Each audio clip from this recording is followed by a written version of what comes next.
চাঁদাবাজি করো কেন বেটা? জাতির জন্য বোঝা হয়ে গেলে কেন? মানুষের টাকা মেরে খাও কেন? জাতির জন্য বোঝা হয়ে গেলে কেন? জাতি কেন তোমাকে ঘৃণা করে, তোমাকে দেখলে থুতু ফেলে? কাপুরুষ, কাপুরুষের সন্তান কাপুরুষ, জাতির জন্য বোঝা হলে কেন? চাঁদাবাজি করো কেন বেটা?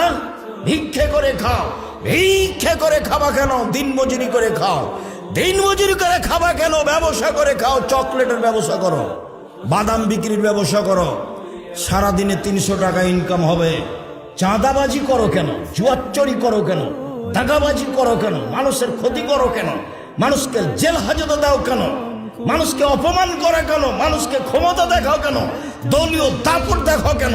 কেন বলো? কাপুরুষের সন্তান কাপুরুষ কেন বলবা তুমি? যে ওরা খেয়েছে 16 বছর, আমরা খাবো না এখন? এ কথা বলো কেন? শরম হয় না তোমার? লজ্জা হয় না তোমার? হায়া হয় না তোমার? জাতির জন্য বোঝা তুমি। কি করতে পারো তুমি জাতির? কি করতে পারো? কি করতে পারো তুমি জাতির? জাতির ক্ষতি করতে পারো? তোমার বাপ ভালো মানুষ নয়, তোমার মা ভালো মানুষ নয়, তোমার অবস্থা এমন কেন? তোমার জন্য তোমার বাপ মা একটু করলেন চায় না কেন? তুমি জাতির কাছে বোঝা কেন?